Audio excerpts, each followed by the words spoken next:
Chapter 5. The icing on the cake. Toby came out of the storeroom holding a huge square cake tin. "Told you we get one somewhere," he said in triumph. "Look at the size of it," said Alex. "How many people are coming to the wedding, for heaven's sake?" "I don't know. We haven't really discussed it," said Toby, examining the tin closely. It should clean up all right." "Don't they usually have 3 or 4 layers?" "Tiers," corrected Toby. "She just wants one big square cake. I think she's frightened she'll be hidden behind it at the reception else.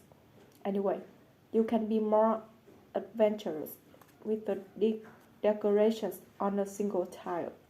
Toby and Alex were the only 2 boys in the home economics class. Alex had only chosen home economics as a subject to keep Toby company. It was virtually a free period earned for him. Miss Talbot, the teacher, tended to ignore him. Toby was the star of the class. "And your sister has seriously asked you to make her wedding cake?" Alex said. "I thought you couldn't stand the sight of her." "We got this sort of love-hate relationship." "You have?" "Yeah, she knows me, and I hate her," grinned Toby. "Anyway, it's cheaper than buying her a wedding present." "It's a big thing, though, isn't it, Toby?" said Alex, trusting you with the cake. "Eh? Don't you think I'm up to it?" Toby was so taken aback he started polishing the inside of his tin. "Of course you are," sighed Alex, who was well aware of his friend's capabilities. Toby lived his whole life in the world of food and was intent on training to be a chef when he left school. "I just mean trusting you not to throw it at her head during one of your arguments." "She'll be employing me in my professional capacity," granted Toby. "Weren't you doing it at home?" asked Alex. "Oh, I like performing in front of an audience," said Toby. "So do I," murmured Alex. Toby glanced up at his friend to find him gazing out of the window with a miserable expression on his face. "How did the catering go last night?" asked Toby. "Okay, I guess," said Alex. "Bit lonely, I suppose. I've got used to being bullied."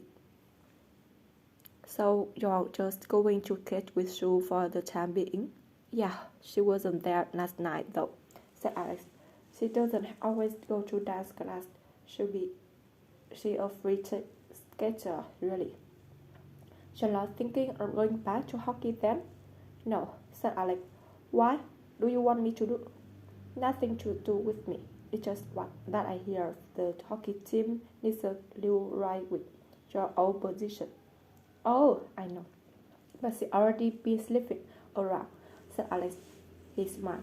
"Only a few years ago, they said they wouldn't have me back at any price." "They haven't won much since you left.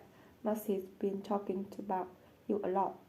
Maxie's parent was the captain of the ice hockey team, and he and Alex had never gotten along. "Actually, I'm surprised you haven't given him a smack. The things he'll be saying," said Toby. "Oh, who cares about Maxie Pearson?" "Well, I'm not sure, John. I haven't got a reputation to think of." "Apart from cooking, that is," said Toby. "But you're supposed to be the top guy in class, aren't you?"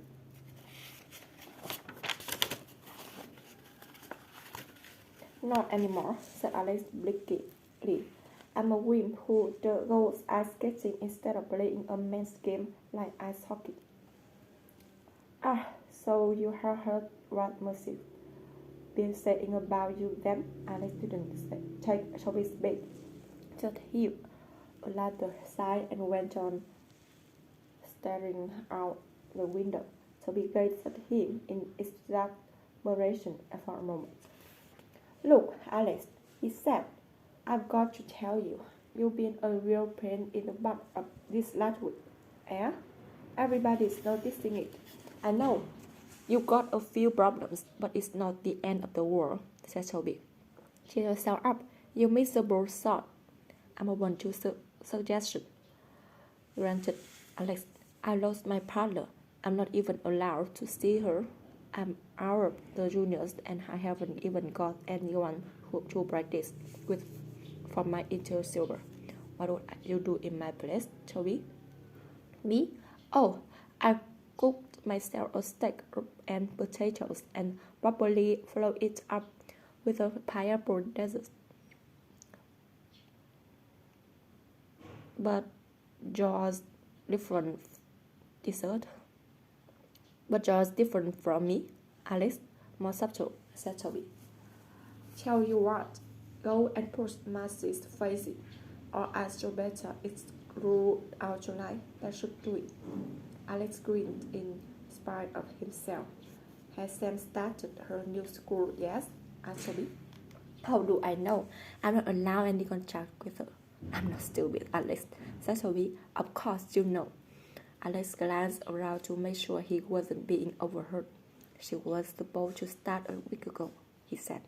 I wonder how she's doing, Miss Toby.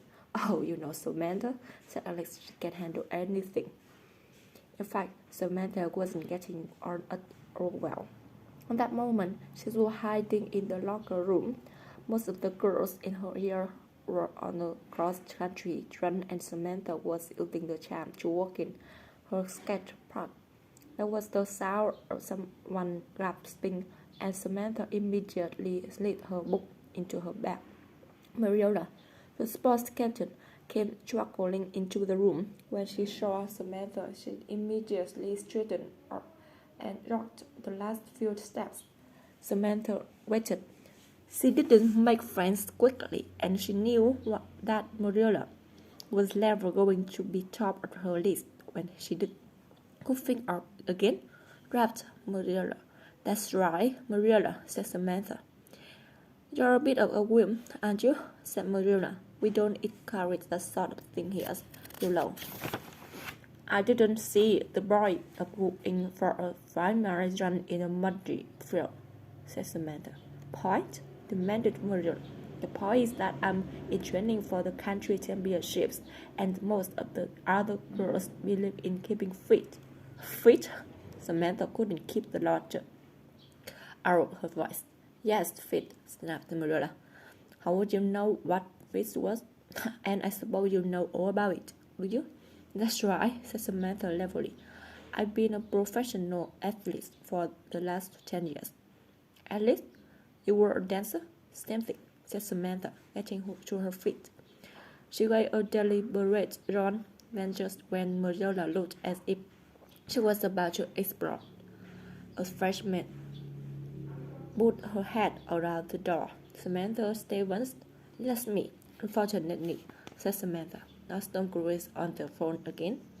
Miss Robinson, what's... Oh, good news, said Samantha, picking up her bag. Perhaps she wants to make you sports mistress, suggested Marilla. It wouldn't be such a bad idea at that, said Samantha. I might show you one day. Miss Johnson, the principal of Stoke Demure School for Girls, was a large, friendly woman, but she was still a principal. She waved Samantha to a seat and studied her carefully for a minute. Samantha didn't much scare. All her life, she had been pushed and bullied by ballet teachers, yard instructors, choreographers, and the like, all of them much tougher than this Miss Robinson. Well, Samantha, she said at last, how are you getting along? I'm all right. I don't know about you, said Samantha. Don't be impertinent. It's a feeling of mine. It would expel me if I were you. Miss Robinson sighed. I am aware that you are here very much under protest, she said more gently. But even so, you are not trying to make the best of your situation, are you, Samantha? The principal was being nice, and it didn't suit Samantha purposes at all. So she gazed past her and stared at the heavy black curtains that covered the window. I'm not planning on being here long, she muttered. Your parents think otherwise. Samantha didn't answer. She sat then, wondering if the coaches were really velvet. They said, "You haven't written home yet?" "I can afford a stamp on the allowance you give me to me. My instructions are that your money is to be strictly controlled," said Miss Gleason. "I'm not saying I agree with it, but your father assures me that if you get hold of any money, you will put it towards a new pair of ice skates." Samantha met her eyes. "He smashed my old ones with a hammer." "Smashed them? Did he tell you that?" "Yes, and he told me why." "Samantha, I'm not going to argue the rights and wrongs to your case. All that matters is that you have been sent here to keep you away from ice skating and to prevent you having any contact with this boyfriend of yours." "He's not my boyfriend. He's my skating partner." "Who's your skating partner?" "It," said Samantha defiantly. "Nothing any of you can do can change that. Only Alex and I can break up our partnership." "That's as may be. But your knife here will only get more difficult if you refuse to cooperate." "More difficult? You tell me how it could get worse," demanded Samantha. "I'm not allowed down without an escort. I can't hire any migrants unless you see them first. I get a few dollars a week allowance. My television is censored. I'm not even allowed any letters without them going through the first.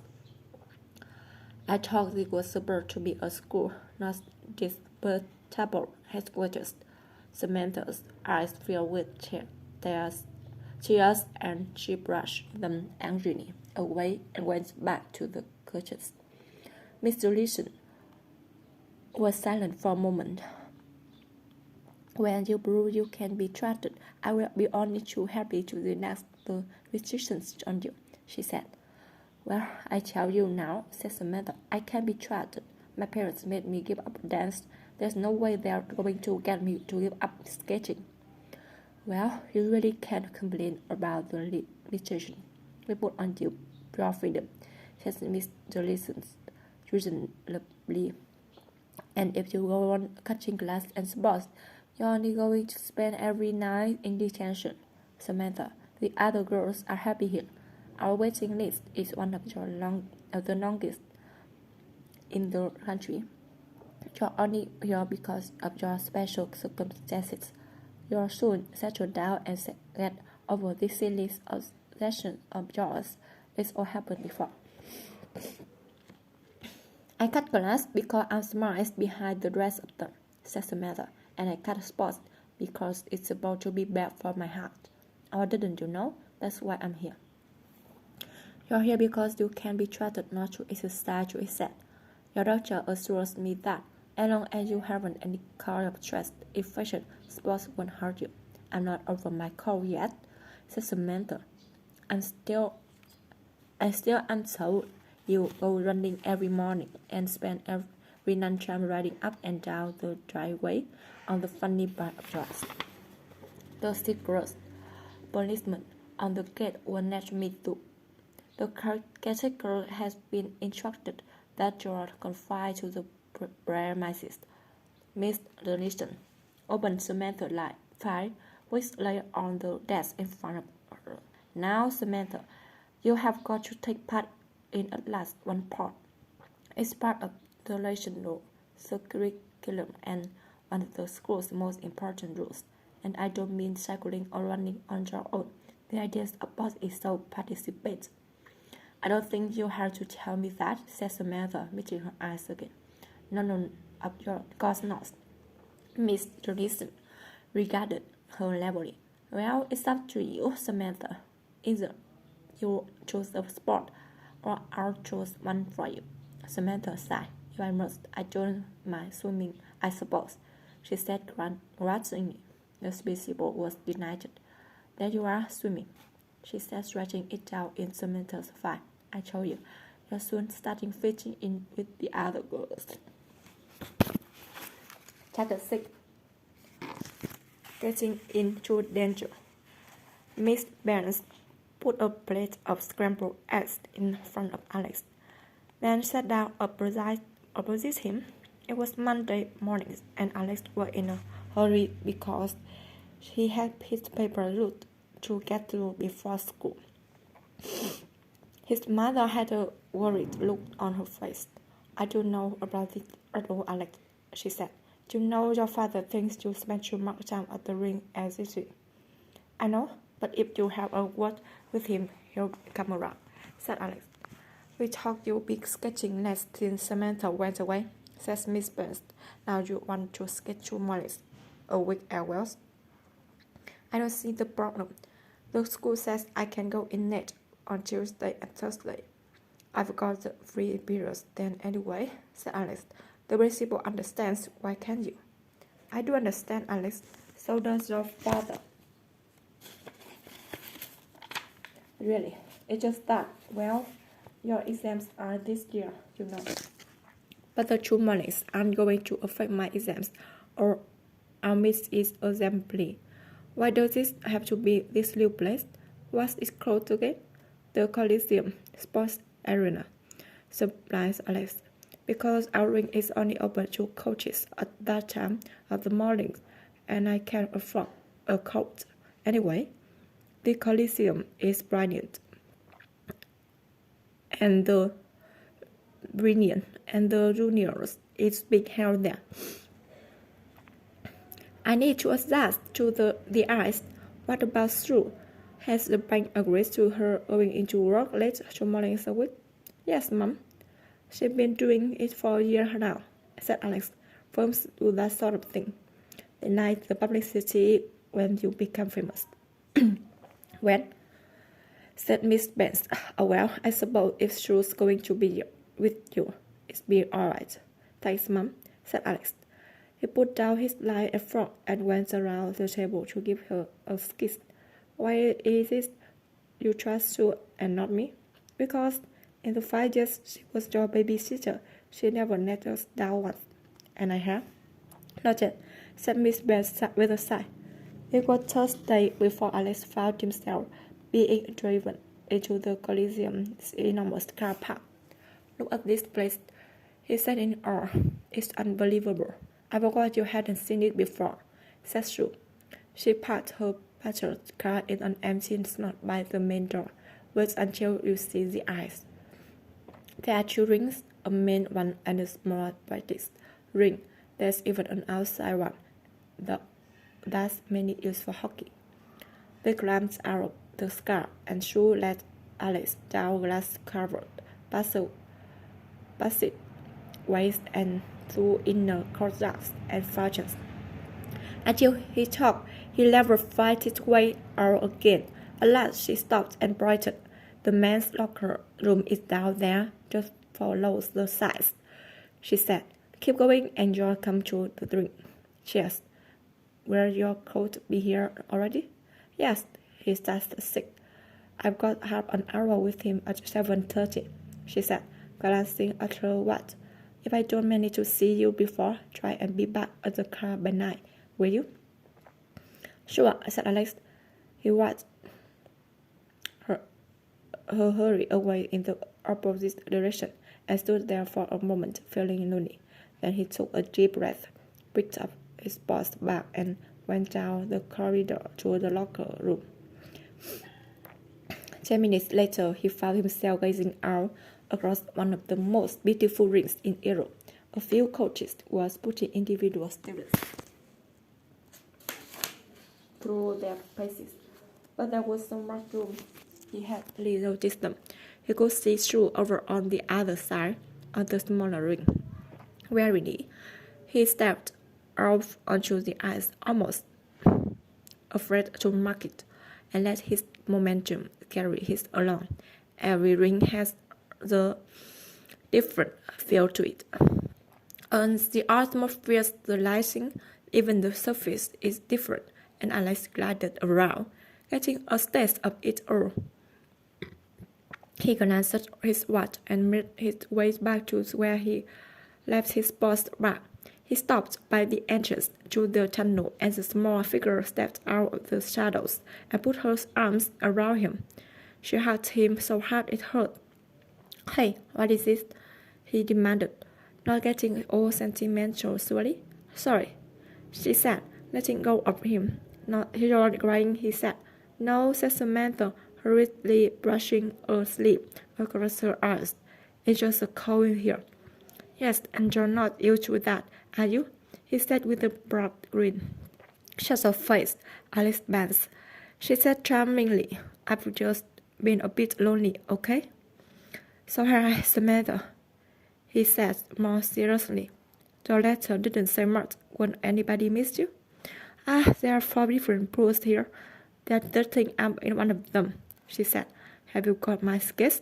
Sure, he undressed his sports bag and produced Samantha's Janati Ghost, her best sketch that she always kept at the ring, and which her parents didn't know anything about.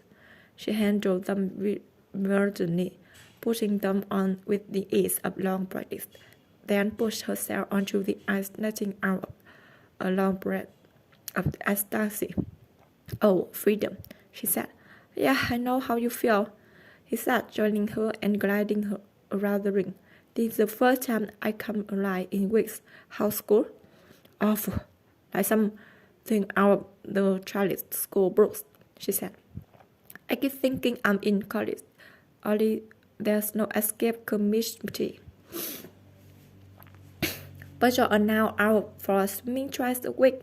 Yes, I know it's not enough, she said. At least it gives us a chance to see each other. Then she added hurriedly, to keep in practice, I mean. We aren't going to win many competitions on 2 mornings a week, though, aren't we? Just let my dad calm down a bit, then I'll get to work on him, she said. I'm going to try and get thrown out of school. Oh, let's make him calm down, said Alex. It'll be all right as long as I'm careful about it, said Samantha. I don't mean burn the school down or anything. I just not fit it. You know, with the work and everything. Don't you think they consider that? That's the trouble, she sighed. Anyway, I do a fair bit of static straightening when I can. What about you? I'm doing 3-4 lines a week, now 2 mornings. What about Saturdays? No way. I've only ever skated on Saturdays just before a competition, said Alex. But Alex, you got to skate Saturdays, said Samantha. I promised Monica. Who the hell's Monica? Just a girl I've been giving a bit of coaching to for the last 6 months, said Samantha. I told her you look after her for a bit. She's usually there about 7. Samantha, Alex started to protest. I go out Saturday nights. Well, I'll leave it up to you, said Samantha sweetly. Then she deliberately changed the subject. Who's doing your paper route while you're here? Toby. Toby? She stood surprised and skateboard away from her. You never got Toby on a bike. He's none too happy about it, but I need the cash, says Alex. How's your money situation? Oh, me, I get roughly allowed to buy a packet of mints each week, she said. How do you manage the entrance money here? The school pays it.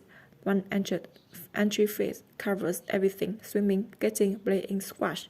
There's even a bowling green. Well, we should be warmed up enough, said Alex. We better run through the entire silver dances, hadn't we? Yes, we can't waste time flapping our gums if we only got 2 mornings together, said Samantha. Alex grinned at this. Samantha couldn't let him waste time flapping his gums. Even if they skate 7 days a week, they started out going through the 3 dances for the medal test, skating almost without a pause. Really worked at it.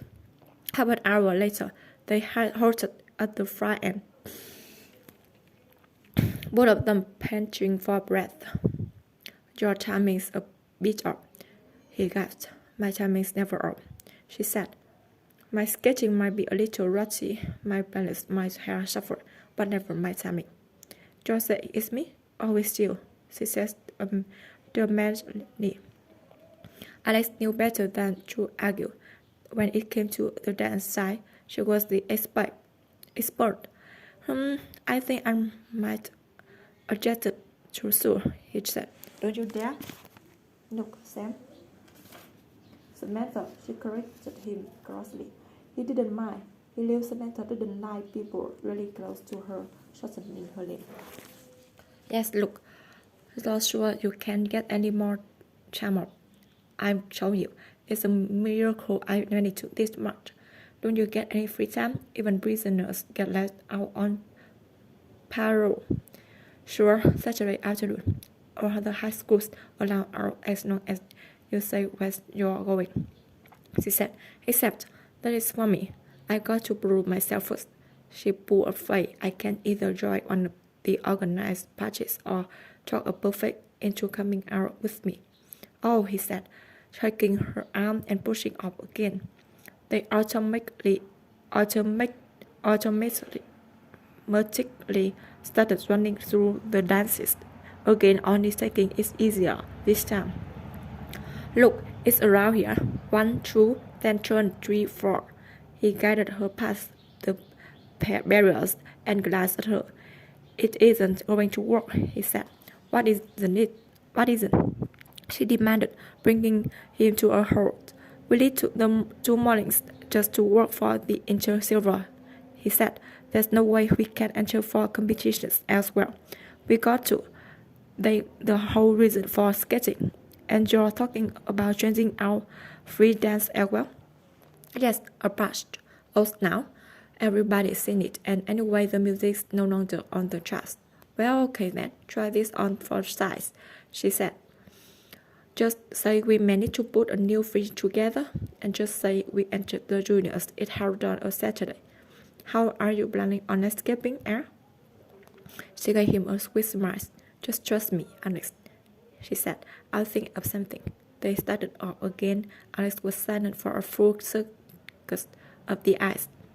That's exactly what I'm afraid of, he said darkly.